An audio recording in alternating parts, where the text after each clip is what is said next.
our blessing. Baruch atah Adonai Eloheinu melech haolam, mitzvotav v'tzivanu la'asok b'divrei Torah. So we're going to follow a little bit this blessing this morning. The end of this blessing is la'asok b'divrei Torah, to be busy with the words of the Torah. So the chapter this morning is called Studying Torah. Studying Torah. So, do you want to close the door? Yeah. Since we are talking about blessings, there are different type of blessings in our Jewish tradition. One is what we call Birkot HaNehenim, meaning when we get to enjoy something. And the other type of blessings are what we call Birkot Mitzvah, meaning when you are saying a blessing for a mitzvah.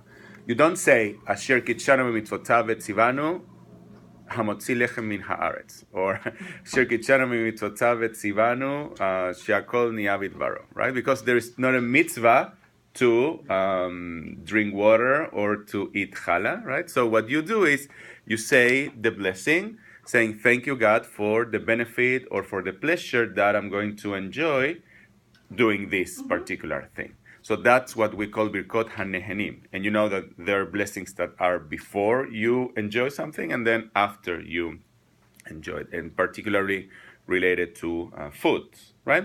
But this one belongs to the realm of the mitzvot, because it is a mitzvah to light the candles before Shabbos, or it's a mitzvah to light the candles on Hanukkah, since we're going to celebrate Hanukkah in a few days, right? And it's also a mitzvah to study Torah. And it's interesting because it's not, at the same time we get pleasure from study Torah, right? Something that we enjoy doing. But in our Jewish tradition, study Torah, it is a mitzvah. It is a mitzvah. Meaning that, and we talked about it last week, the idea behind a mitzvah is that we are commanded to do it. There is someone who is commanding us to do something. In this particular case, it is God who's commanding us to study Torah and to study from our Jewish tradition. So it's interesting that in Judaism, the study of Torah, I would say it's voluntary, but at the same time it's mandatory, right? So we have to, what we say in Hebrew, likvoa itim la Torah, meaning we have to devote part or time during the day to study Torah, right? And another mitzvah that is connected to the idea of studying Torah is veshinantam levanecha, right? So it's not only that we are studying for our benefit or for our pleasure, but we are also studying in order to teach, right? So as we say, lilmod ulelamed, we study in order to teach it, right? So, and to pass it on to future generations. And then another point or another question that is connected to this is when we say Talmud Torah or study Torah, what's the meaning of Torah there? Is it the Torah that we understand as the 5 books of Moses only? Or it's Torah and it's more general understanding of that encompasses, the entire Jewish tradition, right? So my feeling is when we say this blessing, la'asok b'divrei Torah, what we are saying is not only the 5 books of Moses, but it's more than that. It's, trying to understand most of our tradition and trying to understand not only the Torah, but the Torah in its broader concept, which would be the Jewish tradition itself, right? So it's interesting that it's a mitzvah, and at the same time, there are many, many elements or many things that are connected to this idea of studying Torah. And I like this idea of lilmod ulelamed, right? That we don't only do it for our own benefit, but we also have in mind that we should be passing it from generation, and that's part of our responsibility. And when we studied Pirkei Avot a couple of years ago now, right? So the first Mishnah says that Moshe kivel Torah miSinai, right? Moshe received the Torah from Mount Sinai. It doesn't say God, but from Mount Sinai. The idea is that God gave to him, that God gave him the Torah. But then immediately it says, and Moshe gave it to Joshua, and Joshua to the Zkenim, to the elderly, and then it was passed on from generation to generation. I remember that when we started to study Pirkei Avot, I asked the same question: what Torah are we referring to in this first Mishnah? Right? Is it only, and that's a big question, because if we think about the Torah that was passed from God to Moses, and from Moses to Joshua, and from Joshua to the Zkenim, to the elderly. So what Torah are we talking about? Are we talking about the Torah that was up from Bereshit to Exodus 20, where is the Ten Commandments and the story of Moses going up to Mount Sinai and spending there 40 days and 40 nights? Or when we talk about Torah there in Pirkei Avot, are we talking about the entire Torah that God gave to Moses, and Moses started to write it, even about the future events that did not happen yet? Right? And some would say, yeah, he wrote the entire Torah, except of the last 12 verses of the Torah, which talk about the death of Moses. So there is a midrash in the Talmud which says that that part was, so there are two options. The first one is that that part was written by Joshua, his disciple, right?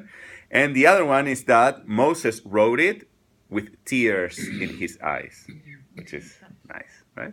Or when we talk about that Mishnah, are we thinking that also the oral Torah was given to Moses back then, right? So when we talk about Moshe Kibel Torah Misinai, so he did not only receive the written Torah, but he also received the oral Torah that was transmitted from generation to generation. So when we say Talmud Torah or studying Torah, my feeling is that we are not referring only to the first 5 books. We are referring to this big corpus of laws and interpretations. And even what we are learning today, and what we are going to discuss today, and that we are going to create today as part of our discussion, could be considered Torah. And I do feel that we have that opportunity when we read or reread the text. Each time we are studying the Torah again. Okay?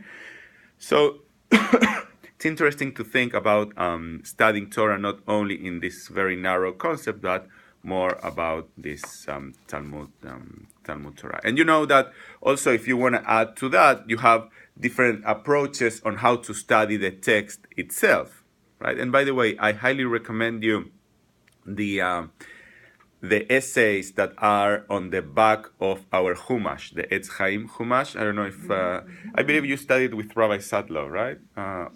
Some of them you studied with him, which is very interesting because there are a number of essays there that are truly very good.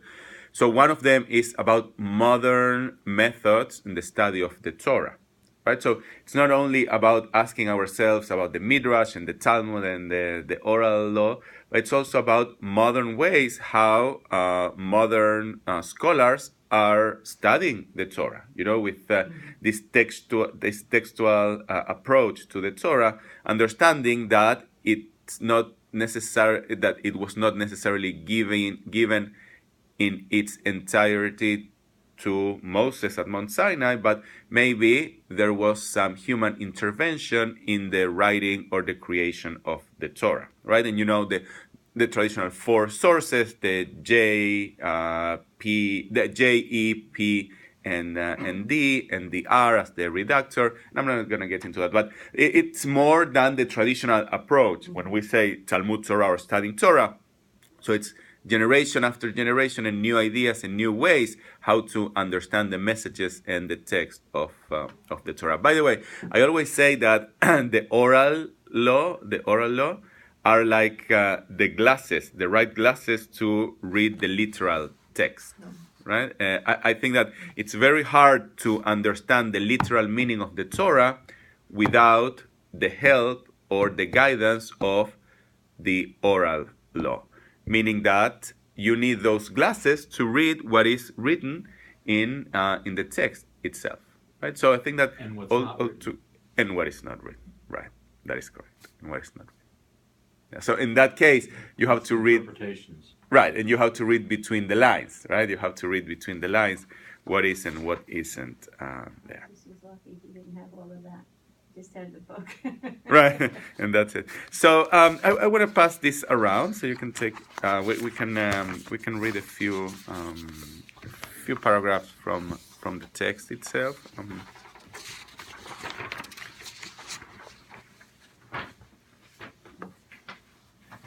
So to me, it was interesting to see how Rabbi Telushkin subdivided this topic. So you can take a look to the subtopics. He says here, the Torah's influence, right? How the Torah can influence your character and how we seek guidance from the Torah in order to be better in this world. And then Torah as the Jewish people's lifeblood, right? That's continually flowing in our body and in our souls. The preeminence of study and who should study Torah. And I would like to start on page 340. I'm not going to start from the beginning because we don't have enough time to cover the entire chapter, but I do want to start on page 340 with a beautiful story about Rabbi Akiva. This is a very well-known story, but I think it's very inspiring and very meaningful to us to see how. Do you know this story? How Rabbi Akiva started to study Torah? You know, Rabbi Akiva. No, you don't. Oh, so it's a beautiful one. You know, Rabbi Akiva was one of the great sages in the time of the Mishnah, really, and Rabbi Akiva became one of the most successful teachers, I would say. You remember Lag BaOmer? We honor Rabbi Akiva and Bar Kokhba. Remember that we always say that Bar Kokhba was the military leader and Rabbi Akiva was the spiritual leader of that generation. And we talk about the 24,000 students that Rabbi Akiva had. The Talmud speaks about 12,000 couples of students, because back then they studied in Chevruta, right? So they studied two together. We have more chairs here. So he had 24,000 students, which is unbelievable, right? If you think about it. But at the same time, we're going to read it now. The beginnings of Rabbi Akiva were pretty late. He started to study Torah when he was 40. When he was 40. Okay, and let's take a look to the story, which is a beautiful one. It's on page 340. Debbie, would you like to read? Go ahead. When did Rabbi Akiva begin to study Torah? It was said that he was 40 years old and had not yet learned anything. Once, while he was standing by the mouth of a well, he asked, "Who cut a hole in this rock?" They told him, "The water that kept falling on it every day." Rabbi Akiva immediately began to reason in the following manner: if something so soft can cut something so hard, then certainly the words of Torah, which are as hard as iron, can engrave themselves on my heart, which is only flesh and blood. Nice. So we could spend the entire class, or maybe two classes, analyzing this midrash. So here the analogy is very, very powerful because first of all, it's taken from nature, right? And I've told you in the past that many images that our sages use in the Talmud are from their daily life, right? So it could be about a field, it could be about a forest, lakes and seas, right? So now it's about drops that are falling on a rock and they are making this hole. So Rabbi Akiva says, wow, if a drop can do that, moreover, the Torah can do that with me in my heart, right? So if I can start, so the question is, why didn't Rabbi Akiva study anything until he was 40? How did he know about the Torah then? And how did he know about the Torah? What was he doing? Well, he was pretty busy and working. He wasn't a rich man. He wasn't wealthy, so he needed to find a livelihood to maintain himself and his family, right? So he worked very hard, and apparently he didn't have time to study Torah. Any analogy to the 21st century? So don't do it right now. But many we know people who say, you know what? I'm so busy, I don't have time to study Torah. Listen, I have 2 children, 3 children, 4 children. And I have to take good care of them. I have to bring them to Disney World. They need to go on a cruise. They need to, to spend some time skiing in the winter, which is very expensive. So, want me to study Torah? No, I have to earn money, to provide to my family, right? But Rabbi Akiva understood that that was not the only way to succeed in life. Right? Was he only Mr. Akiva at that point? Because, I mean, to be a Was rabbi, Mr. you'd have to have some Yeah, knowledge. he was in order- only Mr. Mr. Akiva.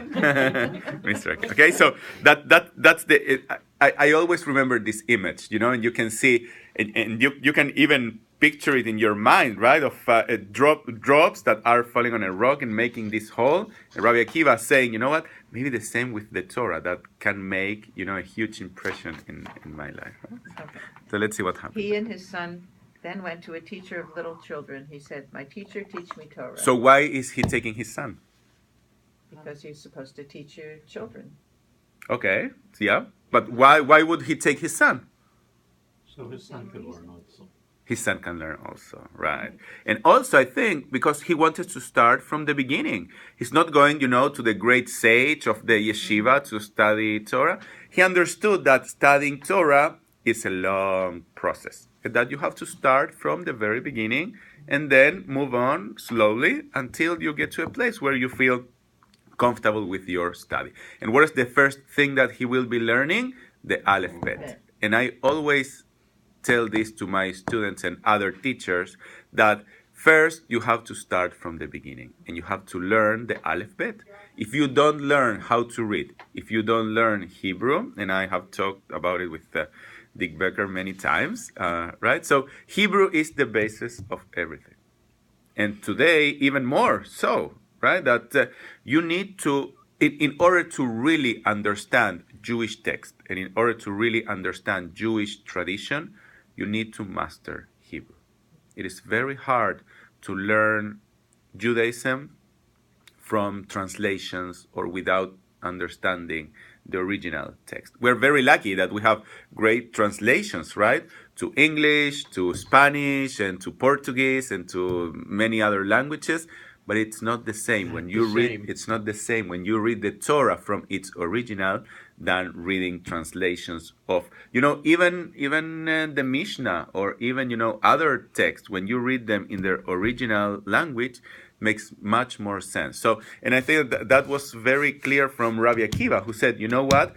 I'm going to start from scratch. I'm going to start from zero, and I'm going to learn the Aleph Bet, because only then I will be able to build upon that and continue my my study. You know, Agnon, who was a great poet, a modern poet, and he said that reading Torah from the translation is like kissing a bride with her veil on.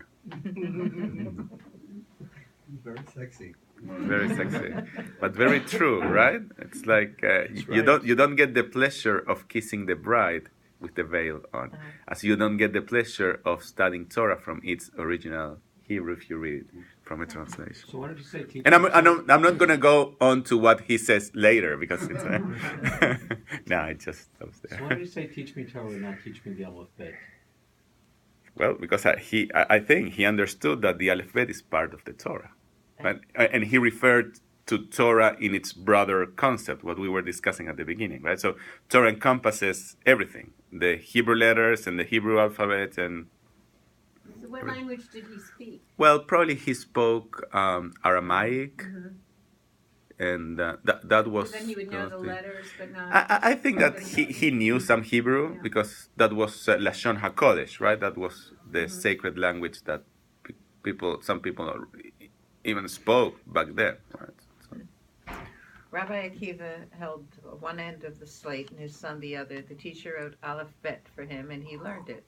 Aleph Taf, the entire alphabet, and he learned it. The book of Leviticus, with which teachers traditionally begin Torah study, and he learned it. He kept studying and studying until he learned the entire Torah. Even today, in some traditional circles, they would study. They would begin their Torah study with Vayikra. Why would they do that? It's all the laws.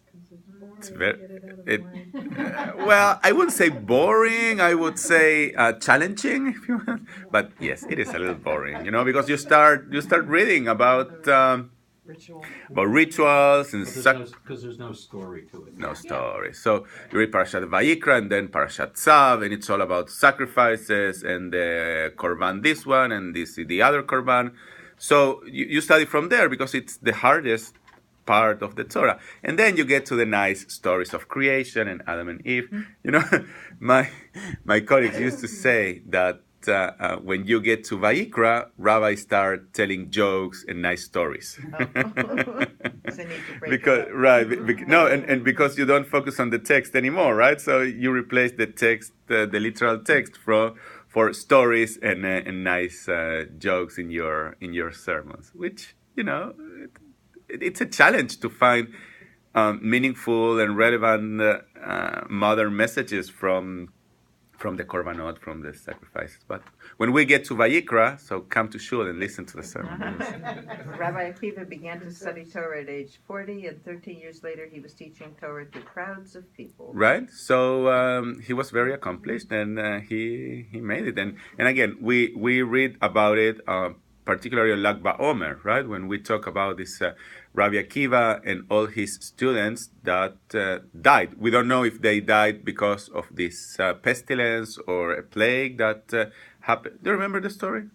And that's why we keep mourning between Pesach and Shavuot, and some people do it from Pesach until Lag BaOmer because the students of Rabbi Akiva died in that period, right? So some people say it was because a disease, and they died because of that. But others say that they enrolled in the Jewish army back then, and they fought against the Romans, and that's the reason why they all died, because the Romans killed them all. He was one of the ones we read about on Yom Kippur. Mm-hmm. Do we know how old roughly he was when he? I don't know. Because if he didn't start till 40, and Yeah, he was 13 years later, he was already 53. Yeah. I don't know. Well, I would guess actually, around what? 60 something. Yeah. So this is a nice story, and I like it because it has several elements that are a great guidance for us when we embark in this endeavor of studying Torah, right? So first of all, that we have to understand that it is a process, that you cannot acquire Torah from one day to the next. It takes time. For Rabbi Akiva, it took 13 years, right? And also this image that it's a process, but at the same time, it could be very fruitful, and there is not a particular age that you should start studying. Well, actually, the Mishnah says that at the age of 3, you should start studying Torah. And that's why you have the upsharing. You cut the hair of the boys when they are 3, which, by the way, we did with Ari and Michael, and actually we did here, because when we came here, Michael was 2, so the following year we had this upsharing, and that's the first time that you put a kippah on their head, and you start teaching them the Aleph Bet. You start teaching them the letters, and you know how they do it in traditional circles. So what they do is they put a little bit of honey on a board with the letters, and they would guide, the kids to learn, and they would have some honey when they get the right. Sweet. Correct, and that's why the Torah is sweet. Okay, so that's why I like this story. Let's turn over the page. We're going to skip this, the following source that is here, which is the long. You can take it home and take a look. But I want to focus. And we have only a few minutes, but I would like to focus on how can we make the study of the Torah both habitual and productive? How can we set times to study Torah, and how can we make those times productive, right? Because you could argue and you could say, well, we all have very busy schedules, which is true, right? So the little time that we have on Tuesday mornings for 45 minutes, how can we make that productive? Right. So let's take it. Go ahead. Among Eastern European Jews. So wait, the first quote is from Pirkei Avot. It says, "Make your study of Torah a fixed, habitual activity." Right. So likvoa itim la Torah. Know that every Tuesday. It's on page 342. Know that every Tuesday morning you're going to wake up in the morning, you're going to come to morning minyan, you're going to have a quick breakfast, and then you're going to stay for class with Rabbi Korvis, which is great, right? So and you do it, and we have a number of people who enjoy that, and it's wonderful. Or the first Monday of each month, mark your calendar for lunch and learn. right? And we have the lunch and learn. Or Tuesday afternoons, a religious school with the kids, or the high school with Merkaz, right? So we know that there are times when we can study Torah together. And so that's part of what Pirkei Avot is telling us right here. You're not going to say, and come to listen to your sermon on Saturday? And come to the, correct. So which is part of the study process. Right. Yeah. You should go. Okay. Among Eastern European Jews, a very devoted student of Torah was called a masmid. Although the term normally was applied to one who studied 10 or more hours a day, Rabbi Israel Salanter argued this usage was erroneous. A masmid is not one who studies continuously, but one who studies every day. Okay, so there's a difference, right? So you could study Torah 10 hours a day, and listen, many people do that, and they live in yeshivot, and they from 7 a.m. or 6 a.m. all day long, they are studying Torah. Actually, I did that for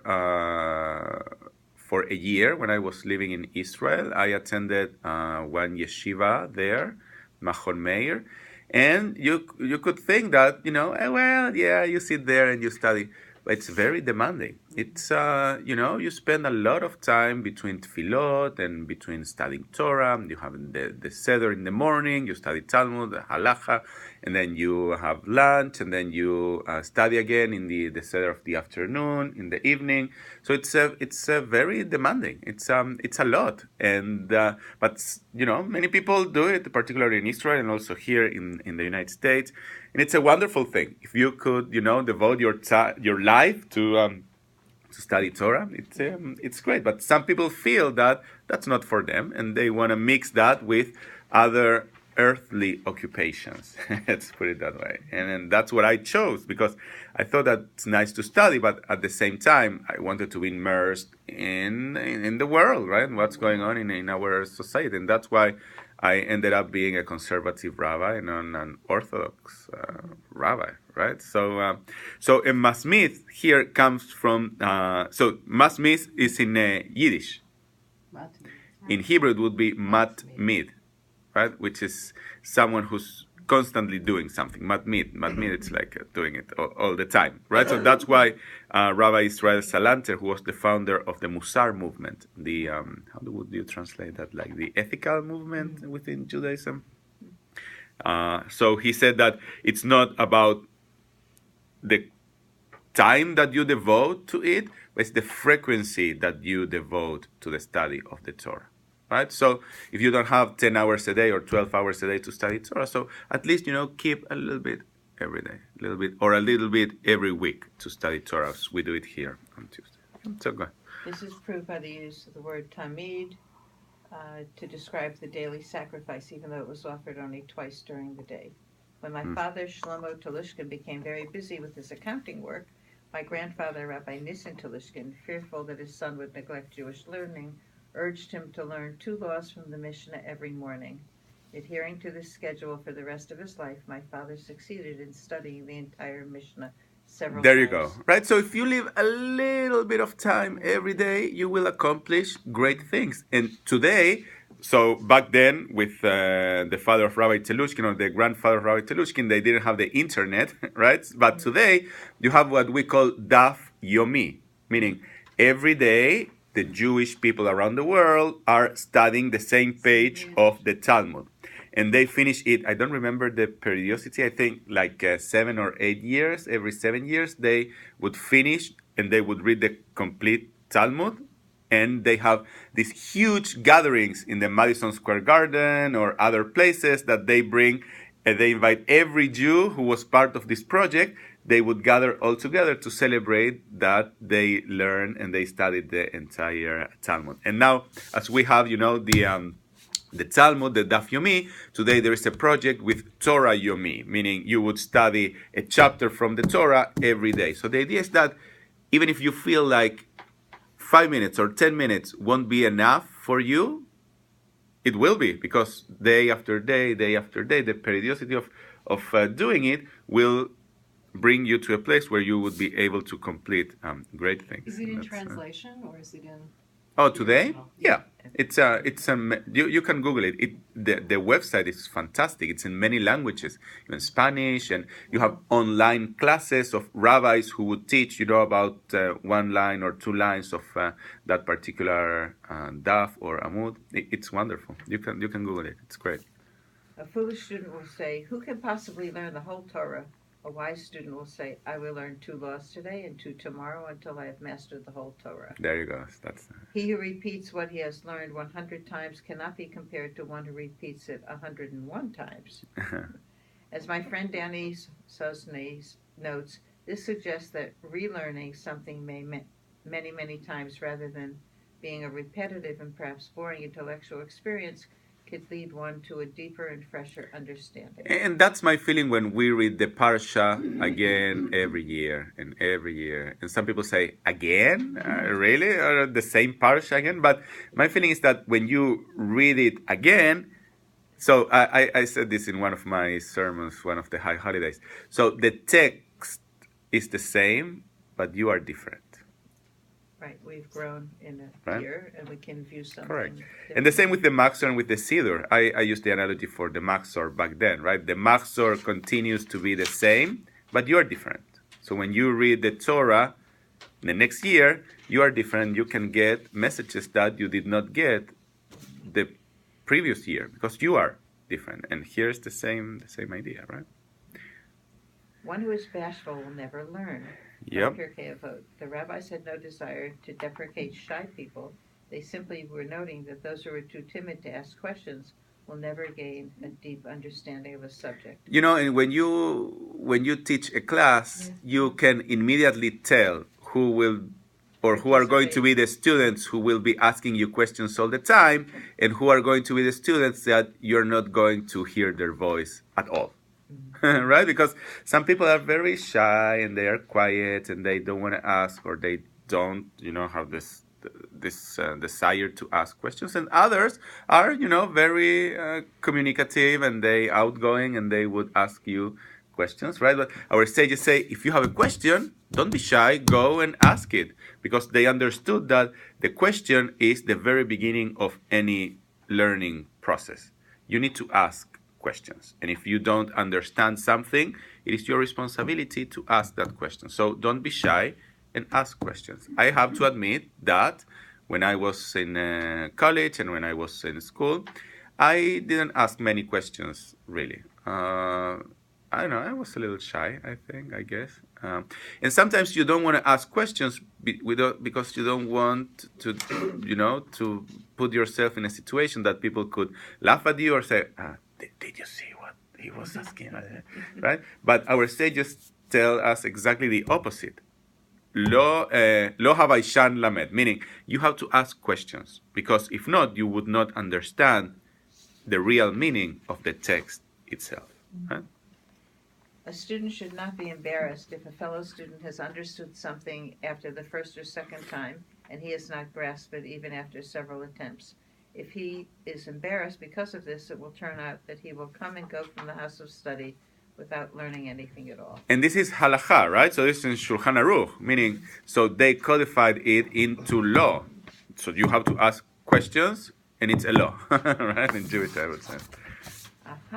A hot-tempered, alternatively overly demanding person cannot teach. Right. Velo hakabdan melamed, right? So if you're very strict and you want your students to read every single text and to read every single letter from what you are giving them, you won't be considered a good teacher in the eyes of our tradition. Students are afraid to ask questions of a teacher who is irascible. Maimonides warns teachers of fiery temperament to restrain themselves and urges students not to be intimidated by them. When a teacher is teaching and the students do not understand, he should not be angry at them or become upset, but rather he should go over the material and again, even many times, until they understand the depth of the law. Right, so what's the idea here? The idea here is that if you feel that your students are not getting the point or they are not understanding what you are teaching, you shouldn't move on to the next topic. You should come back as many times as needed in order to tell your student or to teach them well. Listen, this was written many, many years ago, but this is the basis of some of today's educational theories that we are applying today in schools here in the United States and around the world, right? And it's that you have to process the text and you have to teach them until you're sure that your students are understanding what you are trying to teach them, right? And conversely, we're going to see what happened with students. Okay. So similarly, students. Similarly, a student should not say, I understand, if he is not understood. He should ask again many times if necessary. And if the teacher becomes angry and disturbed, the student should say, my teacher, this is Torah and I must learn it, but my capacities are limited. Interesting, right? I love that. I love this idea and this answer from the student to the teacher. Sorry, this is Torah and I must learn it, but my capacities are limited, right? So the student is also acknowledging the fact that sometimes the responsibility is not only on the teacher, but sometimes the responsibility is also on the student. And here is like a honest student who's saying, you know what? I'm sorry, I didn't understand. My capacity is limited. Could you please repeat that and teach me that part again? I would gladly do that, if a student would come up to me and say that, and I would review it many times as it's necessary. An ignoramus cannot be a fully pious person. An ignorance person insufficient piety is not necessarily due to a lack of good intentions. Rather, true piety demands right action, not just right intentions, and that requires study and knowledge. Lot, Abraham's nephew, had a good heart, but when the citizens of Sodom wished to rape the visitors who had come to his house, he did everything possible to dissuade them. But after his arguments failed, he offered his daughters in lieu of the visitors for the Sodomites to rape. A person of such moral ignorance cannot be regarded as pious without doing severe damage to the word. And you can see that these three sources are from the same Mishnah. So that Mishnah is very interesting because it speaks about the teacher, the student, and what should be the product of that interaction, right? And the product should be a person who's willing to follow or fulfill the. So what should he mitzvot. have done? What's that? What should he have done? I don't. Not offer anybody. Right. Well, Right, Right. and wait for them to be exterminated, Correct. which they were. Correct. Some final advice. If you truly wish your children to study Torah, study it yourself in their presence. We need this banner above the Hebrew school. Oh, Okay. They yeah. will follow your example. Otherwise, they will not themselves study Torah, but will simply instruct their children to do so. So this is right on the money, right? As you say here I don't in believe America. in dropping your kids off and everybody else will. Right. So I always talk to the teachers here and other places that for some parents, Hebrew school is a deposit. that's right. They come here, they deposit their kids for a couple of hours, and they come and pick them up, right? So it's a deposit. They deposit their children. It's like daycare. Yep. This is what when I come to the get your bar mitzvah date meetings, this is what I say to the parents. Yeah. That you should read Torah at your child's bar mitzvah because it adds so much to Right. what you do, and it shows your child that you're still studying even at your advanced age.